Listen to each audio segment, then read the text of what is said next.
Hello hello साथीहरू नमस्कार। सन्चै आरामै हुनुहुन्छ? म त एकदम ठिक छु। ह्याप्पी साउने सङ्क्रान्ति मनाउन भनेर आएको। हेर्नु यहाँ माइत आएको खुर्सानी टिप्ने माचो छ हो। यहाँ मेरो दाइ भाउजूहरू मम्मी बाबाहरूको मेहनत देखेर म आफै दङ्ग पर्छु। दुःख नि कति गर्न सक्नुहुन्छ, म त दङ्ग पर्छु। बाख्रा फारम त्यत्तिकै फेरि भएन भनेर खुर्सानी पनि त्यत्तिकै लगाउनु भयो। अहिले फेरि खुर्सानीको गाडी लिन आउने रे, त्यही भएर हतारमा टिप्न लाग्यो साथीहरू। गरे कि नहुने रहेछ र। 300 बुट है दाइ? 3000 बुट हो के अरे। तर यहाँ मात्रै होइन, माथि पनि टन्नै छ। अहिले चाहिँ यहाँ हतारले यो टिप्न लगाइराखौँ। हेर्नु न कति राम्रो फलेछ क्या। डल्ले पनि उस्तै छ। अहिलेसम्म म चाहिँ सुरजको बहिनी कान्छी।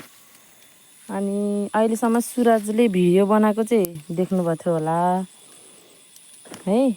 तर सुरजलाई चाहिँ देख्नुभएको थिएन नि त। फेस अहिलेसम्म रिभिल गर्नुभएको थिएन होला। आज मैले गरिदिएँ है।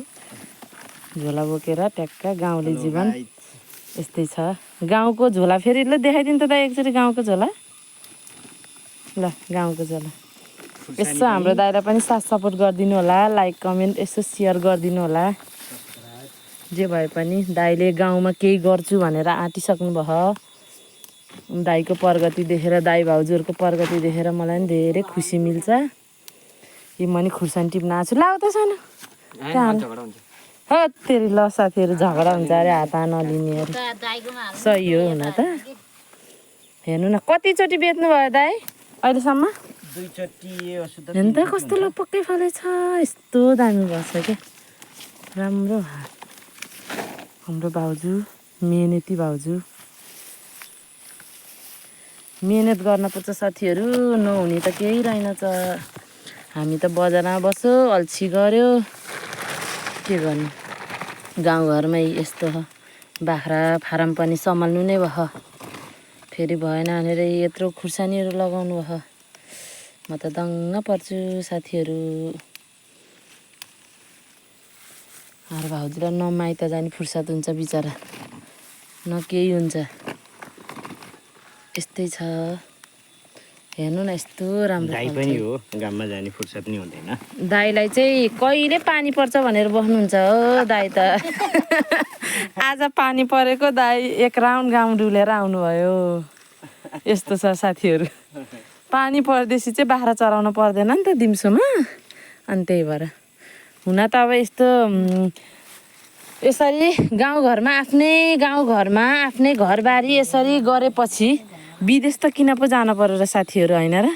आफ्नो घर फ्यामिलीमा बसेर ट्याक्क यति व्यवसाय गरेपछि खुसी नै छुट्टै हुन्छ के। आफ्नो बाबुआमा नि खुसी, आफ्नो फ्यामिली पनि खुसी परदेशमा, होइन? त्यही भएर हाम्रो दाइलाई साथ सपोर्ट गरिदिनु होला। लाइक कमेन्ट सेयर गरिदिनु होला। अनि हाम्रो दाइहरूबाट हजुरहरूले पनि केही सिक्नु होला। किनभने आफ्नै देशमा बसेर। ल सुरज उपरकोटीको चाहिँ फेस रिभिल आज। ले हेर्नु सुरज उपरकोटी यस्तो हुनुहुन्छ। खै खुर्सानी झऱ्यो क्या। हाम्रो भाउजू यहाँ हतार गाडी आयो अरे क्या। त्यही भएर छिटो ए म त डल्ले खुर्सानी नि यहीँ हालिदिएँ नि त। लामो खुर्सानी सोध्दै बिर्सेर। हेर्नु न अर्ग्यानिक खुर्सानी, अर्ग्यानिक हो अर्ग्यानिक। ल दाइ लाउनु। देखाएको छु। हेर्नु न 3000 बुट लगाउनु भयो अरे। तर यहाँ अनि यता बारीमा उहाँ तल जताततै फेरि उता माथि छ। कति अस्ति नै भन्नुभएको थियो नि खुर्सानी। अनि फेरि लोकल कुखुरा पनि हो। फेरि लोकल कुखुरा अनि बोका पाठाहरू चाहियो भने सम्पर्क गर्नु होला। अनि खुर्सानी, डल्ले खुर्सानी, लामो खुर्सानी जस्तो खोजे पनि। अनि कुखुरा लोकल कुखुरा, प्योर लोकल कुखुरा। अनि फेरि अब बाख्रा पाठीहरू यताउता सबै हाम्रो घर एकदमै चाहियो भने सम्पर्क गर्नुहोला। सम्पर्क नम्बर कति रे दाइ?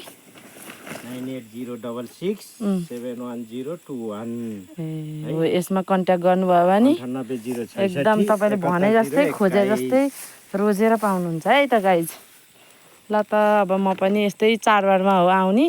यसो चाडबाडमा आउँदा दाईहरू नभ्याएको बेला यसो मैले भिडियो गरिदिएको हिँड। अब म पनि काम सघाउन पऱ्यो क्या रे, त्यही भएर लाउनु दाई।